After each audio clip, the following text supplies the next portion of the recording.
welcome. Welcome to our forum, our innovative ministry forum with our alums.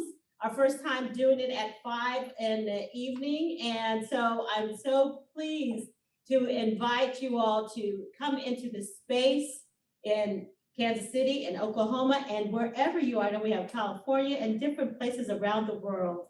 And today we're going to hear from our fabulous alum. And one other thing I want to say is everyone that will be speaking that are out here are alums of St. Paul. So there's a theme here that we all have been a part of the system for a while. But first person that we will have speak to us is Addie Pepper. She is a, 22, class of 2022 alum. And she has the passion of creating a space that is welcoming for the least of these, everyone to come and be a part of. So she will be our first person to present this evening.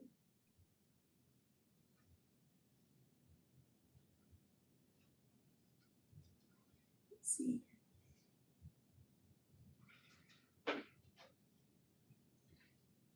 Well, it is a delight to be with you all today to share about my ministry context. I am a local licensed pastor in the Missouri Annual Conference, and I serve as an associate pastor of Woods Chapel United Methodist in Lee Summit as their campus pastor in Raytown.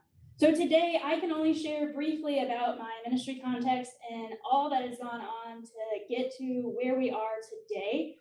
And so my very last slide will be a resource slide and information on how to get in touch with me. I live in the Kansas City area and would love to continue the conversation over coffee or whether you want to come to my ministry site. So the table at Raytown Chapel is the work that I will be sharing with you all today. I hope through my presentation of my story and my ministry context that you hear the importance of innovation in ministry is knowing your church history, the people of your church, and the context around it. And that to also know the overarching universal church's history and how practices of the church have evolved over time. So we're going to begin with here. The dinner church is an emerging worship form that has deep roots into the history of church and the Christian faith. We know that if we look back at the earliest followers of Jesus Christ, the people who were trying to follow in the way of Jesus Christ, that they were doing this in the midst of their everyday lives, that they didn't have worship spaces yet. And so they broke bread together and recounted the apostles' teachings and shared everything that they had in common so that no one would go away with any needs. And so as church evolved and that movement began to be such great that they needed worship spaces, and we had basilicas and cathedrals and things like that, instead of having a table, we had rows of seating and an altar table where a priest would be up recounting that story that Jesus ate with his disciples and broke bread and shared that cup in the midst of a meal. And they did so in that worship setting. And so now in this changing culture that we find ourselves, we see the dinner church movement is reclaiming that initial table of a shared meal as communion. And so much of my work is influenced by Emily M.D. Scott, a Lutheran pastor who started up St. Lydia's there on the screen in New York. And I first heard about dinner church here at St. Paul. We had a Tuesday chapel service that was a table-centric liturgy, my very first semester here at St. Paul. And that would plant the seeds for later explorations that would emerge in my context of what my church would become. So moving into my history of our church, of Raytown Chapel, I began working on staff just as a layperson at our Raytown site right when I started here at St. Paul.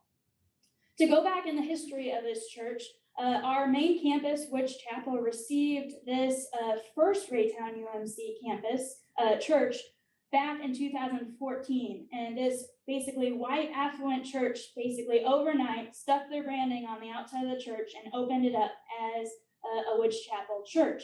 And Raytown, if you don't know where it is, it's suburb of Kansas City, and the makeup of the demographics is about 40+% Black, 40+% white, 3% Hispanic and Asian mix of the demographics there.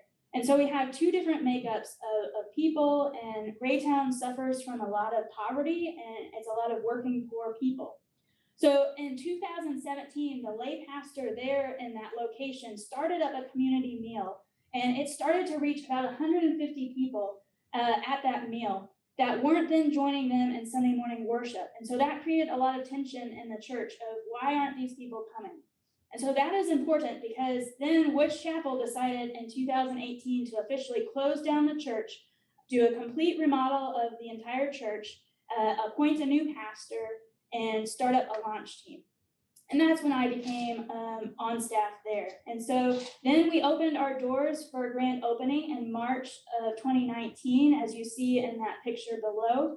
And then in January of 2020, we began that community meal again, because it was a heartbeat of this church. So then we find ourselves in March of 2020. As many of you all know, the pandemic has hit. And 2 weeks into that, going back a little bit, we moved online. And then 2 weeks into that pandemic, we learned that the launch pastor is being reappointed come summertime. And I was promoted into leadership of this church just as a layperson. They were not going to appoint somebody to this church after this much evolution at that point. And so when I became the director of this campus, I was discerning what should we do as church going forward. We were already struggling pre-pandemic with our numbers, not really reaching the community.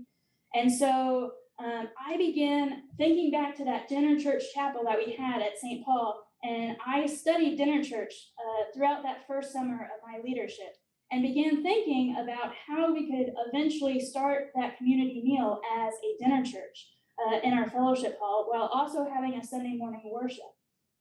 In that process of learning about that, I heard about all these churches starting up to-go meals because it was unsafe to gather in their churches. And so I decided to gather a group of people in September of 2020 to start up to-go meals. And so that very first night of to-go meals, we served 96 to our community. And so at this point, we were still doing Sunday online worship. And the pandemic continues, and our numbers keep dropping in worship, and the heartbeat continues to be that feeding component of our church. And so one night, I have this idea that maybe we should stop our Sunday morning worship and completely pivot our church to dinner church, because we're going to have to relaunch coming out of the pandemic or close our doors. We were in that situation. We had to do something completely radical or close our doors. And we decided to do something radical.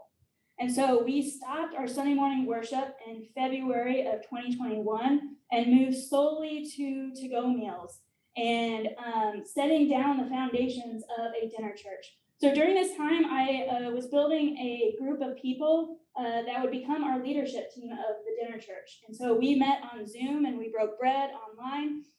And we began all of this rethinking what we've always known of church and our communion rituals. And it wasn't until just this May that we finally felt safe enough to move towards in-person sit-down meals. And so you'll see we served about an average of 200 meals every first and third Wednesday through our front parking lot during the pandemic. And we had a team of people downstairs in our kitchen making these meals and then bringing them upstairs to send them out. And so finally in May 2022, right after I submitted all of my finals, I officially had my real world final of launching this dinner church in my setting. And so you'll see my sanctuary here has tables right in the sanctuary. We have about 13 tables that seat between 6 and 7 people. With a capacity of 90 people that sit at those tables. And the heartbeat behind what dinner church is you share a meal that is meant to be communion. And so right now I'm going to share with you kind of what a Wednesday looks like in our dinner church. So before we got to May, during that kind of only to-go meals time, we basically stripped down to just the basics of what Jesus has asked us to do. And so we also started up a food pantry and a clothing closet to help with our ministry needs. And so since starting that food pantry, we now have a roster of 570 people who have used our pantry just since August of 2021. That's how much food insecurity is prevalent in my context. So moving towards a Wednesday, we open our doors at 11 a.m. and we have cooks cooking our meal for us downstairs in our nice kitchen. And then at 4:30 p.m., we open up our front doors for our food pantry.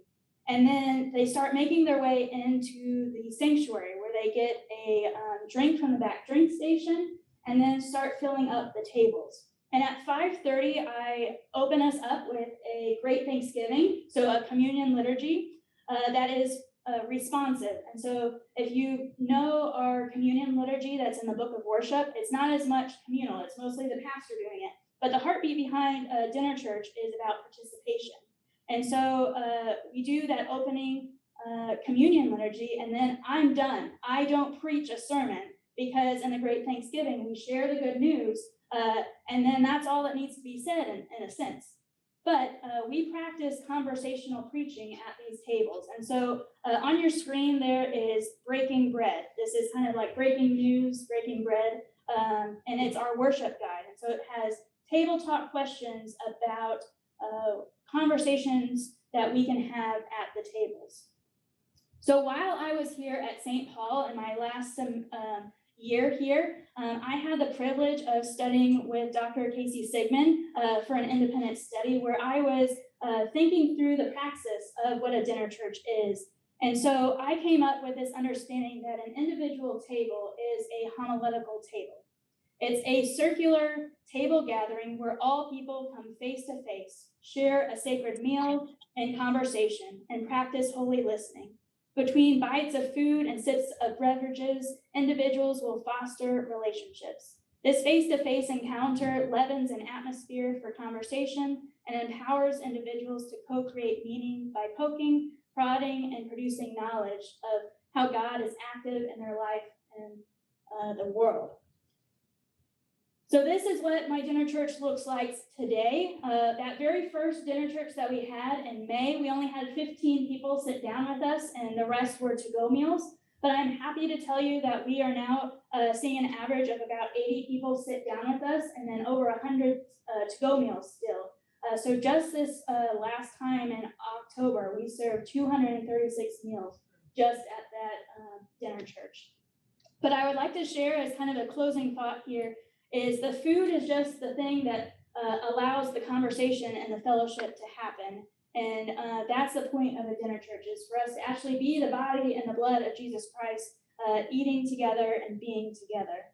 So that is all I have time to share with you all today, but here are some wonderful resources that have shaped my thought behind what a dinner church is. And so I would encourage you to kind of grab a screenshot of that or a picture. And I would love to continue the conversation and share so much more about this ministry, because it is really making a difference and meeting the shifting culture that we see in the life of the United States and of the people who call themselves Christ followers. So thank you. Thank you.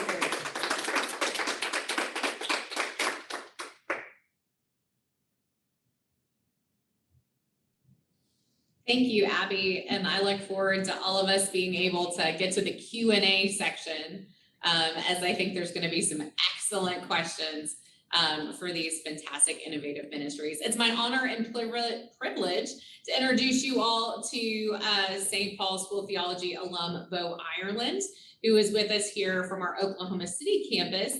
Bo is coming to talk to us about his work at Clark Memorial United Methodist Church, as well as the Lazarus community. And so I'm just going to hand it over to Bo. And tell us what you're doing, Bo. Well, first, thank you for letting me be with you today. It's a pleasure. It's good to come back to campus and not be a student. I'm glad to see the Matts, and Abby, you did a wonderful job. I'm looking forward to hearing today, and maybe I will still get to learn something even today. And that is the hope. After graduation, I got to be appointed to a really interesting ministry as the street pastor in Oklahoma City to the streets. And so I got to walk through homeless camps and have table fellowship outside of camps and on street corners and serve communion there. And it really led me to seeing some of the needs that we have that were present. And I felt like every day we would go out and put Band-Aids on bleeding wounds. And as we kept doing that, there was a day I was driving back from one of those servings, and I drove past an old United Methodist church here in downtown Oklahoma City that had a for sale sign on it. And my spirit was being moved by what I had seen that day. And I thought, what if we were able to use that space as a place where people were able to find a foothold, and the congregation and the church was resurrected. And so a couple of days later, I ran into my district superintendent. We had a meeting, and he informed me that church had actually already sold, and which was a little sad for me, because I'd already made big plans and was thinking of how we could convert, whole portions of this large church over to dorm rooms and, a market center, and then still have Sunday morning worship. And as we talked that through, they invited me to go through a process called AIM, which is the Academy for Innovative Ministry in the Oklahoma Conference. I'm hoping other conferences are doing a similar thing. And we read a book called Dreaming Like Jesus, which is by Rebecca Simon Peter. And through it, we started exploring different models of worship. We started looking also at some of the fresh expressions with Michael Beck and others. And it really got me thinking about how we could resurrect a dying church. And we have many dying churches right now. And if they're not dying, some are just in decline. But I had the pleasure of going to visit with a small church in downtown Oklahoma City that had a congregation of about 10 people. And they had become a very closed community. They had helped found that church and bring it to life when it was a desolate corner. There wasn't anything around. And then as it grew and everything came off the ground, they thrived. They started out in 1965 with a number from a plant church at May Avenue, and they started with 100 people, and the year later they had 110 or 210. And so they over doubled in that first year. And then from there, they began a steady decline until a year and a half ago when I met them, and they had 10 people.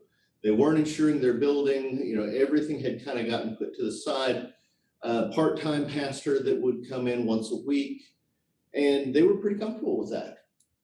And so they were comfortable with it. I don't think the conference was comfortable with it, because they were entering those conversations about closing.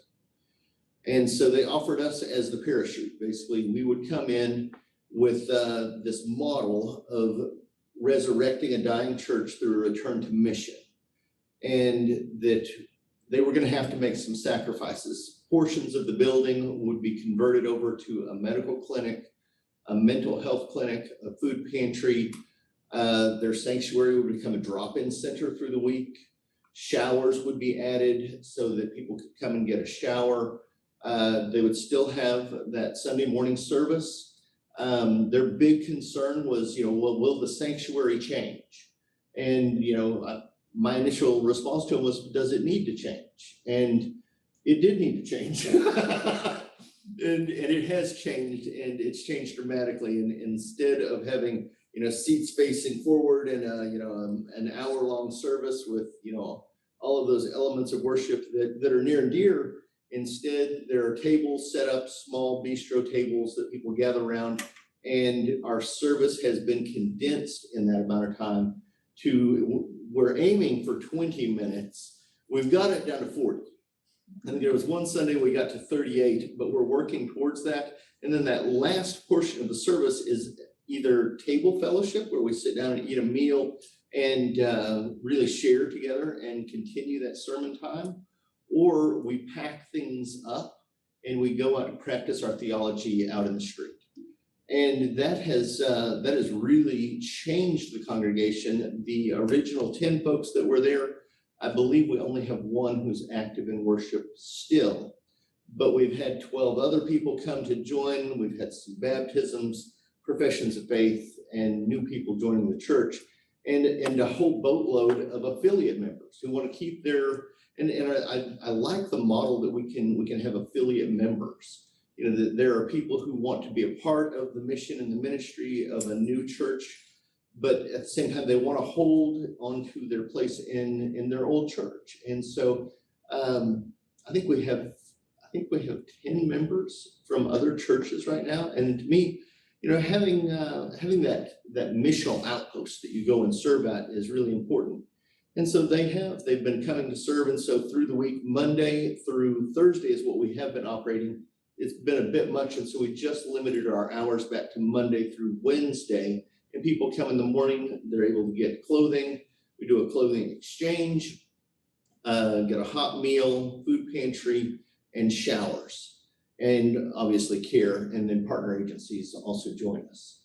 And as we've done that, we started also looking at what we want to continue our model to do, which involved more change for the old church, which was to convert the back half of the building over to be residences.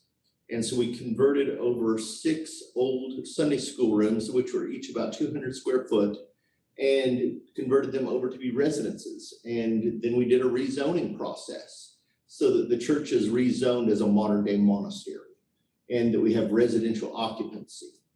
And those have been renovated. We're adding 2 locker rooms right now for additional showers.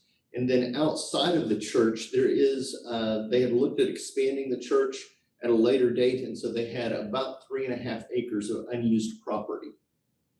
And so we've been meeting with an architect and an engineer, and we're looking at putting an RV facility in the back that'll have hand-built RV structures to house 15 to 20 additional residents. And as we looked at all of those different pieces coming in and how to keep it sustainable, I met with some of the patrons that were at my table fellowship out in the street, and I pitched the idea to them to get some feedback and do some research. And they said, you know, if you do it, you can't do it for free. And as I questioned them a little bit about that, they said, if you do it for free, it won't mean anything to us. It won't have as much dignity.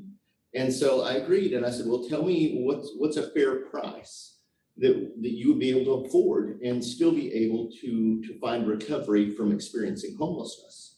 And they said, if you could do $200 a month, we would feel like we could afford that. We can panhandle that much money in a month, and we'll be able to go ahead and store up some funds, but with 20 units. And so we had to, this is how I pitched it to our conference, and was able to get them to buy in on an innovative ministry.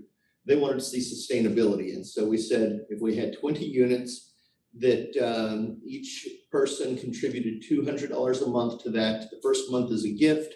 There's a structured process of recovery with celebration and ceremony, much like an AA chip night. That would give a good foothold so that people can make those movements forward. The core group, the monastic core of the facility, the 6 rooms inside, each resident pays $500 a month. And then with tithes and gifts and other things that have come in, it all provides sustainability so that it comes off the ground pretty quickly. So far, we don't have the residential. We tried it out briefly. Elaine and I sold our house and moved into the church, and had one other gentleman live with us briefly. And we found out pretty quick that it sounds good in theory to share a shower with all of Oklahoma City. But, or maybe you think in theory that doesn't sound great. But we've decided, and my board has decided, that until the showers and the other facilities are done, that we'll reside off ground. And I've actually found some peace in that. I think one of the most important things I've learned in kind of taking the vision that's given and then letting it evolve, going and researching and hearing from others. You know, James Brandt was a big influence in the ministry that I'm doing today. And he did a practicum on urban ministry through St. Paul's at Sheriff Brook in downtown Kansas City. And we went and visited there, spent some time. I really admired their model. With all of those pieces coming together, and learning to do that research, what I think is the most valuable thing that I've learned so far in doing innovative ministry is to hold on to it loosely. That, when we first get a vision from, the divine and we think, oh, we got this great vision, don't hang on too tight. That there are many changes that have to happen along the way, and that we have to be flexible. It's going to have to grow. It's going to have to change, and it's going to blossom into something that we didn't expect. In fact, it's my hope that it turns into something bigger and greater than what I expected. Thanks, Bo. Well, we look forward to hearing more questions and answers coming for Bo as well, but thanks for sharing with us about your ministry. Thank you. And I'm going to hand it back to Margarita. Thank you, Bo. That was, I appreciate the, don't hold it too tight. That's really very important. And so our next person is Fabian Gonzalez. He is of the class of 2020. So you know what all happened in 2020. And he decided to continue with his innovative ministry. So Fabian, it's your turn. Yeah, hello everybody. So I don't have a presentation like Abby did, but Bo, I appreciate that you went before me because you set the tone for just, going this route. I'm just going off the cuff. So I get to talk about Brew Church, which I love Brew Church. I tell people a lot of times, there's obviously all the difficult things that come with, the sustainability questions and how do you connect with people? How do you sort of convince people of the innovative ministry you're doing? But most of the time I'm having fun. And I think that's an underrated part of ministry, is just enjoying what you're doing. And so it kind of actually begins a little bit with my own personal story, because this feels like sort of the culmination of a lot of things that God has been doing within my life throughout sort of my faith journey. I considered myself an atheist for quite a long period in my life. And I didn't really, sort of come to church or come to faith until I was a college student. So probably the opposite of how some people do it. I was a science major, and so I always valued kind of, critical thinking and sort of the value that the sciences, the discoveries that have been made throughout, different times in history. And so I always had a lot of questions for the different people, the leaders within spaces that I entered into. I was part of a Catholic ministry, then I moved to a charismatic ministry, and then eventually I got involved in a Methodist church. And some of my trajectory with that was I'd get involved, I'd find value in it, and then I'd start asking questions about biblical interpretation and how do you sort of value science and discoveries in science alongside of sort of what faith is saying, or maybe what the Bible says. And so I always had these big questions, and I always ran into this wall of, well, you don't ask that question, or here's the final answer, here's sort of objective truth that we've discovered and we know the answer, and those places or those other disciplines are wrong. So I was like, okay, that doesn't satisfy. So I moved to the next thing, and eventually I came to a Methodist college age ministry. Join Elliot Gonzalez, they were leading the ministry, and in that ministry, it was a dialogue about the concept where you were given the space to disagree and to have your own sort of perspective based off what you've learned. And it was like, yes, finally I'm home, like a place that gives me space for the questions and also lets me explore and doesn't just give me this sort of, scripted, objective truth answer. So for a while I've wondered, and this was back in like 2014, 2013 for me.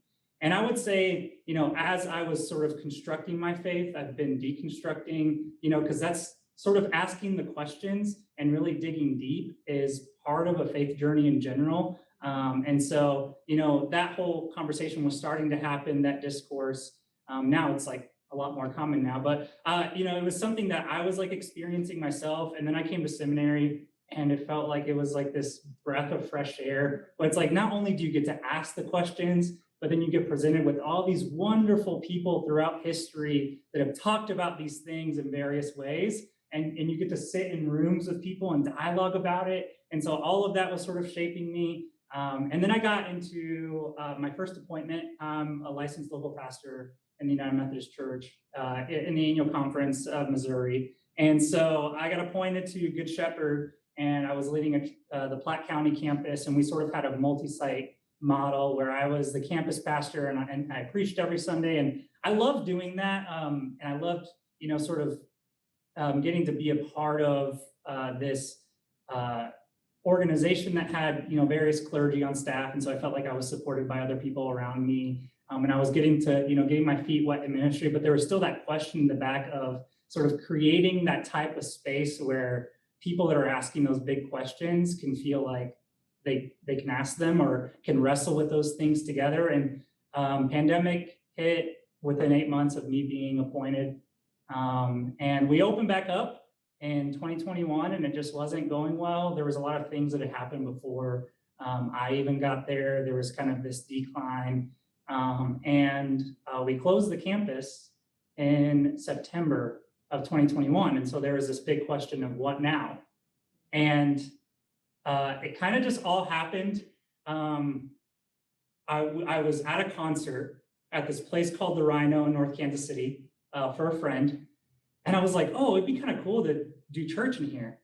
And we had connections to the owner because he actually, he had been a worship director at the Platte County campus years before I showed up. So there was a connection with Good Shepherd. So the lead pastor contacts the owners and was like, hey, you have this venue where you host open mic nights, you host, small bands that, have a small sort of local gathering. He does all these really cool things. They do comedy.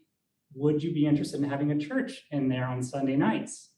And Ben was like, yeah, let's do it. So we started Brew Church in March of this year, and we meet Sunday nights, and the bar is open. So it's kind of that sort of pub theology kind of thing. But it's been fun. Really, like I said, the culmination, it's kind of, we have tables. And so we sort of do that same thing of like these, 3-4 people at tables. But the way that service is structured is, and it changes because we're trying to just try different things and see how it goes. But, we've tried to lower the bar for entry for people that have either, stepped away from church for one reason or another. People that are sort of asking those big questions.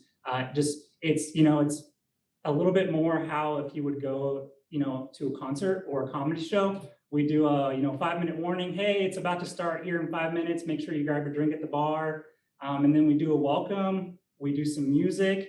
And then the message is this combination of dialogue in between sort of these ideas and concepts. I generally don't read, or any other speaker doesn't read from an actual physical Bible. Sometimes we'll have scripture, sometimes we won't. And it's all the way that at least we've tried to experiment with the message part of it with some of the people that have spoken at Brew Church. It's sort of presenting ideas, and then in the conversation portion, giving them questions to sort of dialogue around it. And the idea with it all is to give people the space to sort of craft their own, faith journey with the ingredients they're given. So a lot of people ask, oh, isn't brew about beer? Well, yeah, the bar is open so you can get a beer or a cocktail, and it's a coffee shop during the day. So there's a coffee shop there, so it kind of serves as that. But this also has like this double, entendre kind of thing, where the brew is about you're given the ingredients to craft a life-giving faith. And so the idea isn't to give you objective truth to convince you to believe in it, but rather to give you an opportunity to sort of wrestle with these ideas in hopes that in the wrestling you find that beautiful, life-giving faith. that. And so what's been cool about it is, I know I'm running out of time, but I have a couple quick stories. We have employees from the Rhino, which is the venue, one person that runs sound and another person that runs the bar, and they participate in it. And almost all of them, we've had a few different ones because they change shifts, as sort of that industry goes. All of them have told me they're not religious.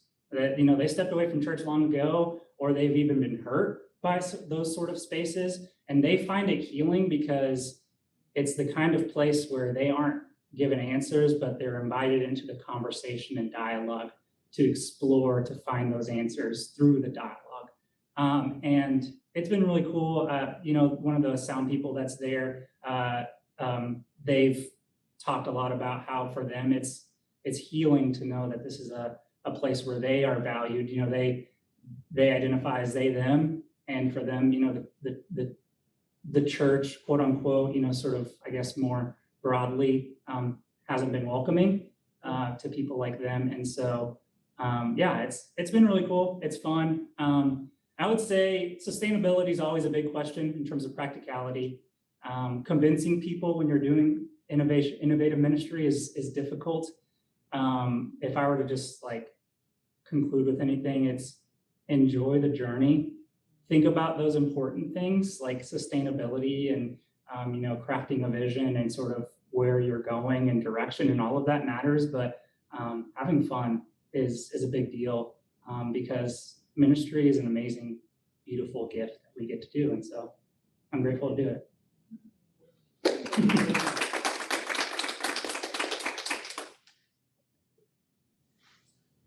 Awesome, thank you. All right, so coming from the Oklahoma City campus, but they're in Tulsa, are two individuals we affectionately call the Mats.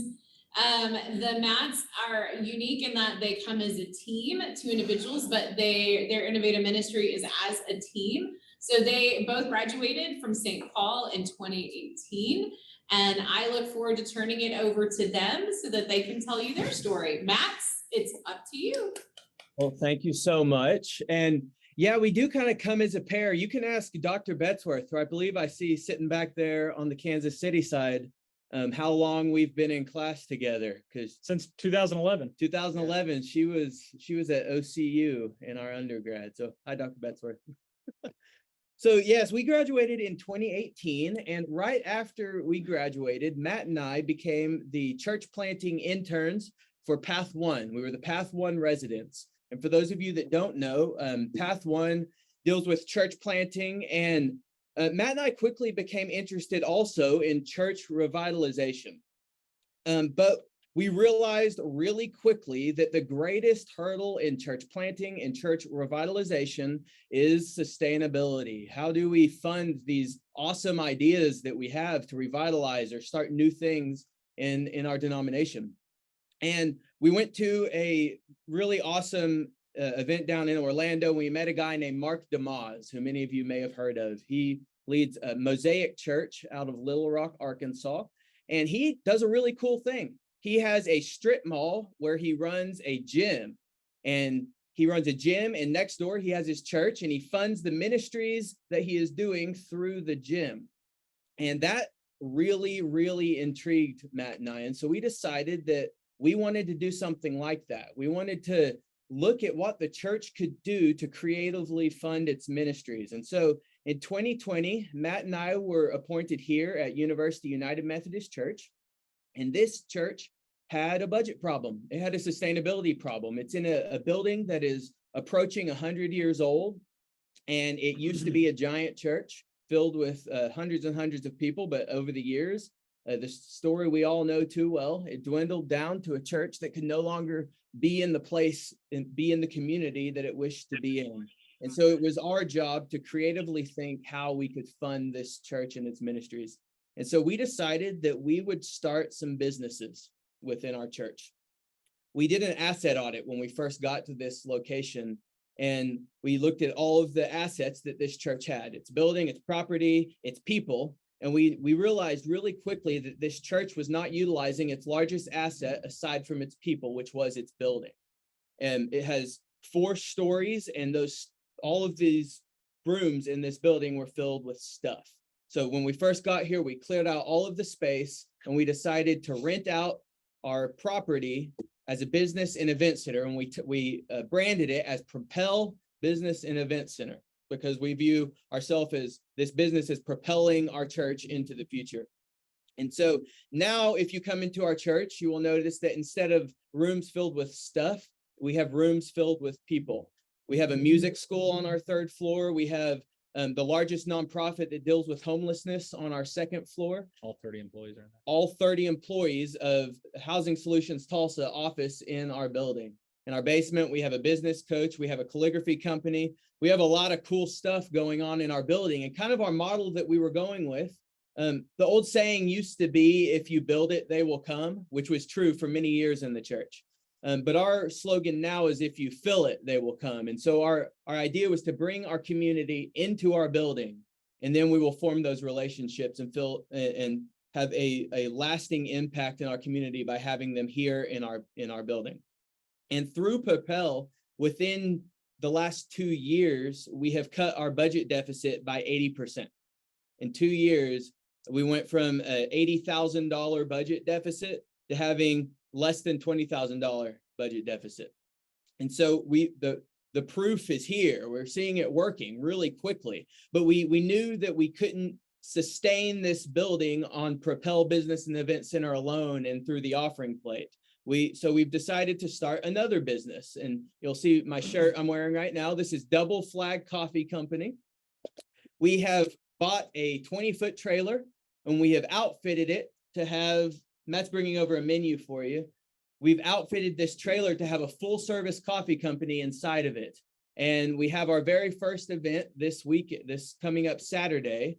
We are doing TU Homecoming. We have been in partnership with TU, and we are now the sole exclusive coffee providers for all TU athletics. So TU football, TU basketball, TU soccer, TU tennis, all of those things. We are going to be the sole coffee providers for all of those events. So this is a large opportunity for this congregation. We believe that this coffee truck alone could fund all of the ministries of this church. It is a massive opportunity.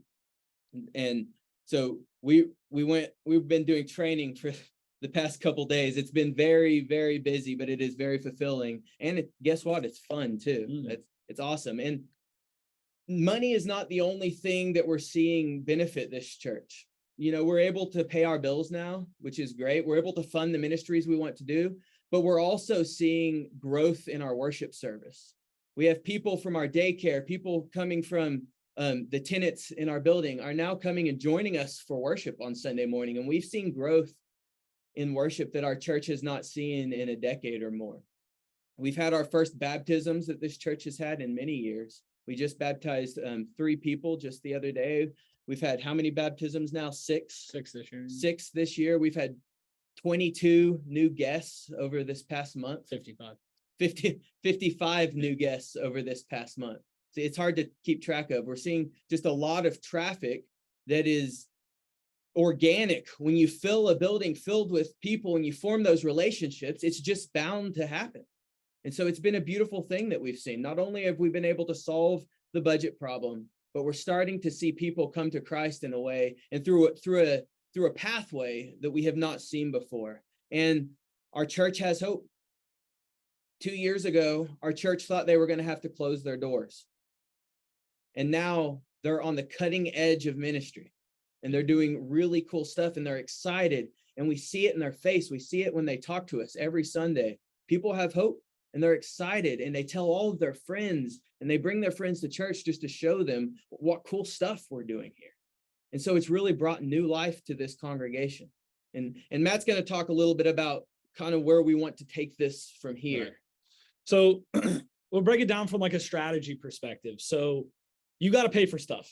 That is pretty critical of any project. And so we believe that the alternate income model is not it's not going to like save everything, but we actually think it should be one of the main strategies that the United Methodist Church should use, because the United Methodist Church is uniquely situated to employ this model, because we have figured the largest landholding nonprofit in the United States, other than maybe the Catholic Church, but definitely in Oklahoma, we're the largest landholding nonprofit. We manage over $1 billion of assets in the Oklahoma Conference alone. And so this is a really critical piece. We're the largest landholding nonprofit, and we believe we sit on a ton of property that basically goes unused most of the time. And so we're looking to expand the model. We have reduced our budget deficit by 80% in the last year. And with Double Flag Coffee, we are looking at doing very large budget surpluses next year, maybe $50,000 to $100,000 budget surpluses next year. And so now we're looking at expanding the model out of this church. We've been consulting and coaching other churches in Tulsa district to do this because there are just a ton of churches that have a ton of space that just gets used on Sunday. And one thing that Matt and I say all the time is, if you have a space in your church that's just being used on Sunday, that's bad stewardship. That is just not good. You really don't need as much space, we feel like, as churches think they do. And so being able to rent out space or find another useful purpose for it is very important. And we really believe in space rental as well, just because of sustainability. Being able to pay for what you're doing is of vital importance. We're looking at having pretty large budget surpluses here in the next year. $50,000 to $100,000 is very possible next year. And so now we're trying to figure out what to do with all that money. The first thing is this: a lot of people have told us to hire staff and ramp up programs of the church. We're not doing that. We think that staffing and programming is one of the biggest drains on churches, and that basically if a church doesn't want to volunteer to do it, it probably shouldn't be doing it. There's a lot of things that our church doesn't do that you would expect a lot of churches to do, and come to find out it's okay, because if our church is not passionate about it, then we're not going to hire somebody to do it, and then it's just going to work out, because the church has to be passionate about it. And so one of the things, I guess, a piece of advice that we think is really important is we notice very often that churches major in the minors a lot, meaning that I think a lot of times churches spend way too much time on things that don't move the needle, right? They don't actually make things like, for instance, if you come into a church, it's great to do a new Bible study, but spending 70 to 80% of your time launching a new Bible study is probably not good, because it's in the end probably not going to move the needle for your whole organization. So we think that's really important. And the reason that we're starting businesses so that we tell people with the coffee trailer, we're not here to start a coffee trailer. We're here to start 20 coffee trailers. We hope that Double Flag Coffee Company becomes a multi-million-dollar business, because we can feed more people, clothe more people, and house more people with that money. Trust me, Matt and I aren't seeing a dime of it. You should see our paycheck. It's terrible. So we're not seeing a dime of it. It's all going into mission and ministry. And there's just so much more we're going to be able to do. And we think we should do this because the church's primary problem is a PR problem. People essentially perceive the church as not interested in the community. And so we can sit around and kind of, we can complain and moan about that all day and say, well, that's not the reality. But it doesn't matter what the reality is. We must fix the perception, because perception is reality. And so if we can spend $50,000 to $100,000 to $150,000 or $200,000 a year buying tents for every homeless person in this city, feeding people, clothing people, housing people, just doing all of that, and forcing the community to recognize that our church is doing good things, that is a huge win for the gospel, because it's changing the perception about who the church is and what its people do. And we think that's vitally important, because at the end of the day, we think casting a big vision, what Matt and I try and do is cast a vision that's so big that it's on the very edge of impossible. Because if it's a big enough vision that only God can do it, then it removes us from the equation, and it forces us to lean on God and lean on the Holy Spirit in order to make that happen. And we've also noticed that it's attracted a bunch of talent and people who want to work on it, right? If we're launching a new Bible study, that's great, and you should do that, but it's not going to attract talent and people who want to work on hard problems. But when we say things like we want to start these businesses so that we can buy a tent for every homeless person in the city, and eventually maybe try and solve, along with other Methodist churches, solve the homeless problem in our city forever, that's a big problem to tackle, and it attracts talent. And that's what we've noticed by what we've been doing here. And so we really believe in this model, and we'd love to talk to any of you who are interested in it about how you can do it, because I think any church can incorporate the alternate income model into their ministry at different scales. So obviously, as you can tell, we're very passionate about it, and we love to talk about it. And so if you ever have any questions, just feel free to let us know. But that's it. Thanks, Matt. We appreciate it. And I want to make sure we take the time to thank you guys, and also open up for Q&A. So this is kind of up to you guys for any questions, and make sure if you have a question that you kind of direct it, you say who you're directing that question to.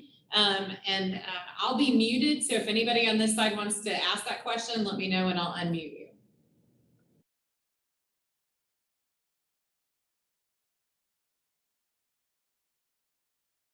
Oh. You can also, I'm always getting muted and while I'm talking, I don't know. But you can type questions into the chat and it'll be.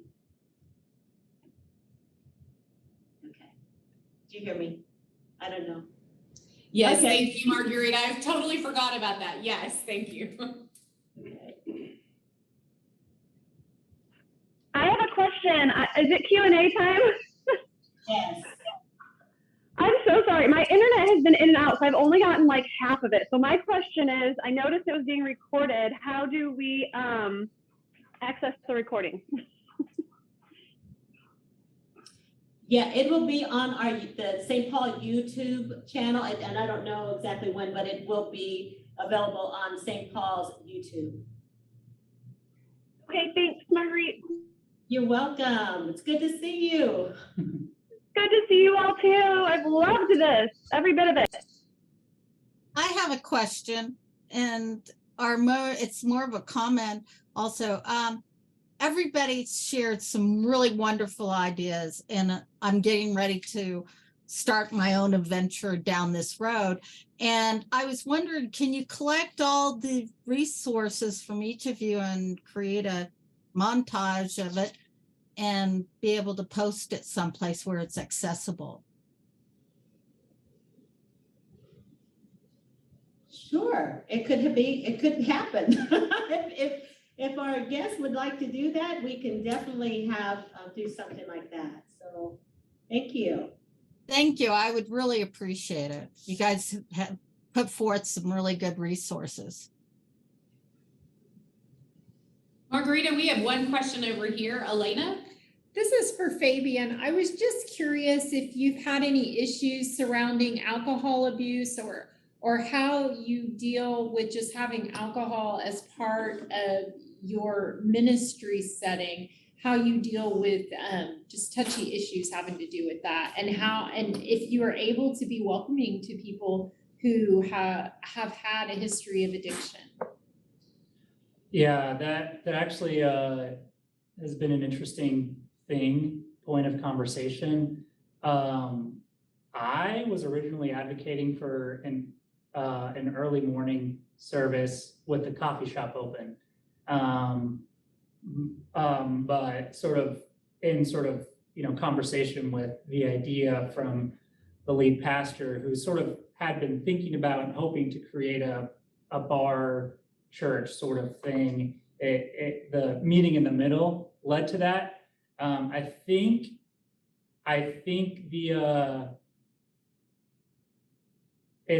so there's congregation members that will have beverages, and for the most part, almost everybody that has been a part of Brew Church throughout the time I've been there has kept it in moderation. It's usually like a wondering thing throughout the service as a way to sort of create that communal space of dialogue. But like we've had one bartender that has shared his uncomfortability, in that. And so that was an interesting conversation. And then there's a couple of people. So I haven't really run into the needing to have a conversation. I think the conversations we've been having are, how do we take the model and move it to a different time so that we can make the model the thing that is attractional to people and not the drinking that is attractional to people. Because that's, as you heard throughout my sort of explanation is the thing that I was passionate about, was how do we sort of shift so that we put spiritual formation back into people's hands. So I don't know if that answers your question more than just sort of my experience with it. I mean, I think. Thank you.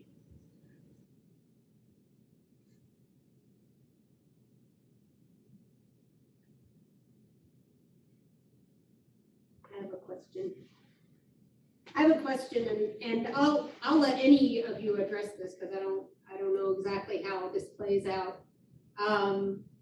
Is there an intergenerational aspect to your ministries? Are you seeing mostly one age group of people attracted to your ministry setting? Or do you have a variety of age groups in your ministry setting? Ours is intergenerational. We have a kids table right in the middle that is small tables available. And so a lot of our families will go towards that. But we put it in the middle of the room because it's kind of like the whole village is, watching the kids type situation. And so we see that our demographics match our community better this way because it's a very relational. The bar is low, just like Fabian was saying, and so we see all ages. We have 2 lower income senior living apartments right across the street, and so we have an influx of 65 plus, but it's very intergenerational. For Brew Church, we have 2 main groups, and it's just kind of interesting, but I feel like they're both in similar stages, so it kind of makes sense. We have mid-20s, early 30s, so young adults, and then empty nesters that their kids are off to college, and they're just like, we want to go to a church on Sunday nights where we can hang out and hear good music and have good conversation. So it's interesting. We some of those empty nesters, they still have some kids at home that are teenagers, and so we have some teenagers that come alongside. So that's our main age range, but we definitely have a gap with the mid-30s and 40s that might have younger kids. None of those families show up. So yeah.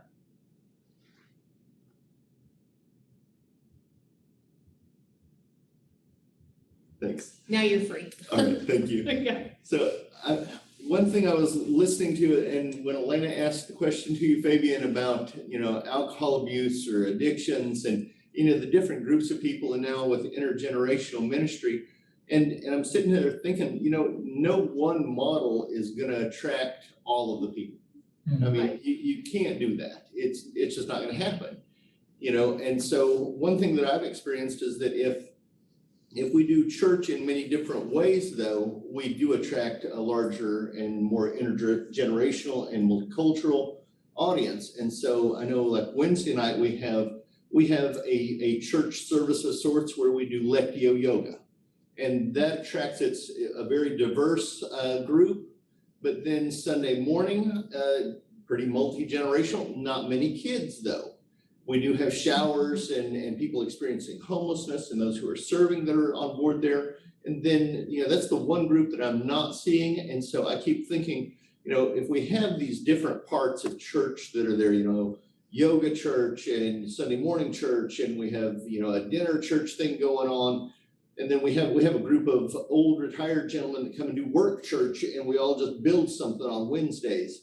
And I keep thinking about opportunities for young people, and I keep thinking perhaps of like a theater group that reaches our neighborhood. And so I think maybe it's not one select model. The church has to be innovative and adaptive to do many things.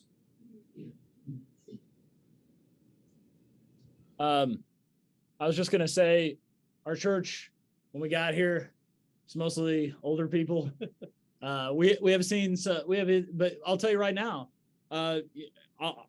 my experience in ministry, being under pastoral appointment for the last 6 or 7 years, is the older people do the work and pay the bills. So I love them, and they help facilitate us be able to take in young people. And we have seen that. We've seen probably 15 over the last year, 15 to 20 younger folks coming into the life of the church.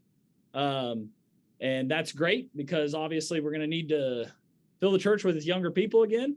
But yeah, it helps that Matt and I are also younger. yeah, it helps. Yeah. People are just more attracted to a pastor that is similar to their age. Right. We're also on the campus of TU, but this church has a history of not engaging with its campus. But we've started to see that change, and now we have more TU students in our service on Sunday morning than we have had in a long time. Yeah, that's our experience. And I think Bo said something really important, that not every church necessarily has to reach every single one, but we have to have all these different models of church and be unapologetic that that's who we're trying to reach. And I know in our dinner church, that's how, we wanted to reach the marginalized, the food insecure. And in that same time, when we reached out to them, we started facilitating ministry for all those other age groups too. But that's who we pinpointed first. Yeah, and you'll be surprised, like our target demographic has been people who are deconstructing or who have had church hurt and church trauma, giving them a space where they can still experience the value of community and faith conversations without all the baggage that comes with it. And I thought that was mainly millennials and late Gen Zers. There's a lot of people in their 50s, late 40s that have also experienced that and had big questions. And so, it's interesting. You create the space and then you see who shows up. Yeah.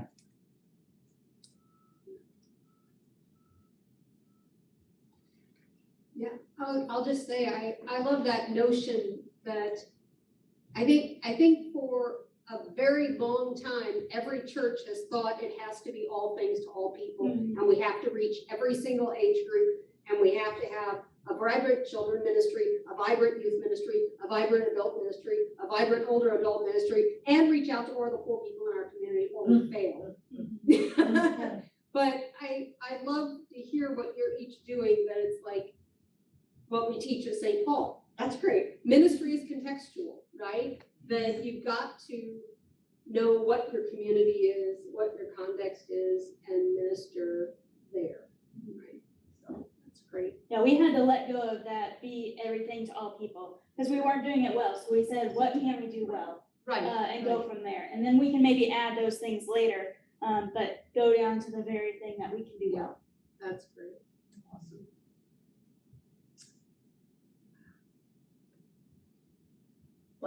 Well, amen. Oh, okay, go ahead, Tiffany. There's a question that was in the text box. Do we want to grab that real quick?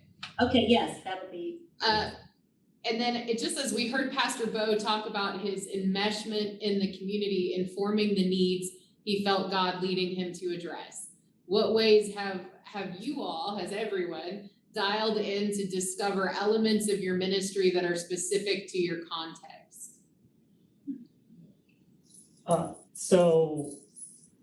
Brood Church, the building that we meet out of is a comedy venue and a music venue.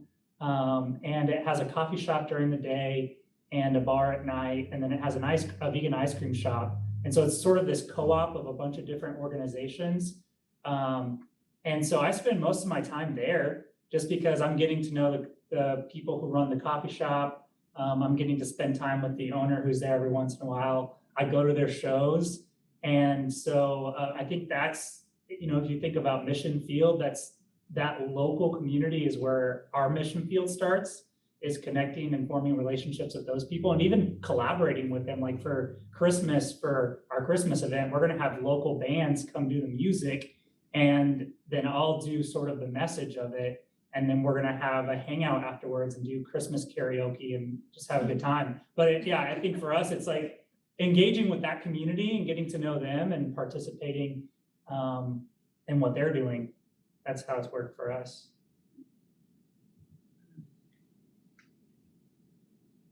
I'd say, I'd say that we recognize that there was a food insecurity need in Raytown.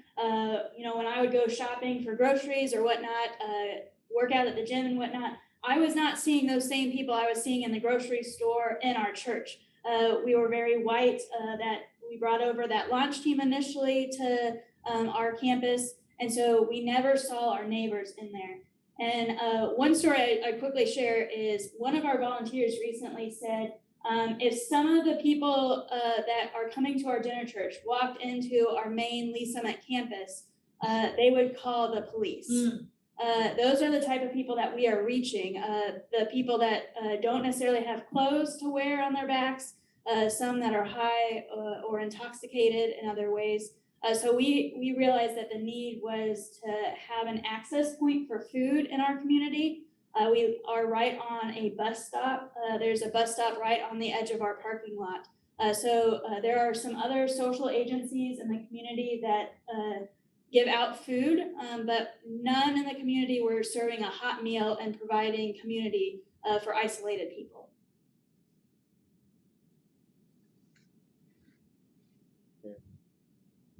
Okay, yeah, we were muted. So, I mentioned earlier that part of our strategy was to bring our community into our building and then let that community inform the needs of our surrounding area. And it really has worked, because when we brought Housing Solutions as our first really large tenant into our building, we were hoping that we would form a relationship with them so that we could serve the housing insecure people in our community. And it really has paid off. We tell people we went from having 0 homeless ministry to having the best homeless ministry in Tulsa in our building, and they pay us. It's win-win. That's the community positive model that Mark DeMoss really leans into. That we're able to benefit the community is able to benefit us, and it's a win-win for all. And now when people come into our building with housing assistance, we have a really, really good way to help them and give them permanent help for their life, not just handing them a check, which we do. We give people money when they come into our building to help pay bills here and there. But now we're able to give them really secure, solid resources that we just weren't able to do on our own. Yeah. So that's one of the ways we've kind of been able to target and engage our community. Yeah, because when you're in theology school and stuff, and many of you who are listening know, it's always, you kind of hear the thing of, well, the church has got to go outside the walls. But for me, it's like, well, what does that mean, really? Like, what does that really mean? Because it's really a mixture of both, right? The world is our parish. We go out into the world, we meet people where they're at, but we also invite people to be a part of our community. So it's really a both and. It doesn't have to be an either or thing. And so that's what we've found. And we're also on a campus. So just, we'd be pretty blind, like if we couldn't see that we should reach college students. We literally have classes right across the street. And so we engage the Wesley Center across the street, and we stay active in engaging the campus, and which is what we need to do. So.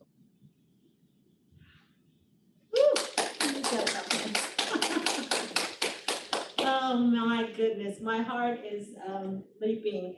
It is so good to hear from students that we remember when they started the program, even knew when they were undergrad, and to see you at this point. And it's sort of like, where is God going to continue to take you if you continue to be faithful in your movement? So may your faithfulness and your openness to the Holy Spirit continue to guide you. And so Tiffany and I were talking about what could we give you, some kind of snazzy gift from St. Paul. And we're still thinking about it, right, Tiffany, what that would be. But as we're standing here, I think is we want to pray for you, pray for your ministries. And so we're going to close with prayer. If there's not anything else that we want to say, are there any announcements? Know that there's chapel next Monday, and then there's spiritual formation on Tuesday. Both are at 11. You can join on campus or Zoom. Anything, Tiffany? No, everything is great here. This has been a lot of fun, and thank you to our alumni for joining us. But most importantly, thank you for what you're doing out in the world and making a difference, and keep caring for all those in your midst, and keep cheering people on. We have lots of great seminarians who are working their way up, and I can't wait to see more innovative ministry. Thanks, Margarita, for co-hosting this. Yeah. So if everybody will just take your hand and wherever the person is that's in, we have Abby and Fabian here, there's Bo and the Mats and Tulsa. And just close your eyes and just think about them and let us pray.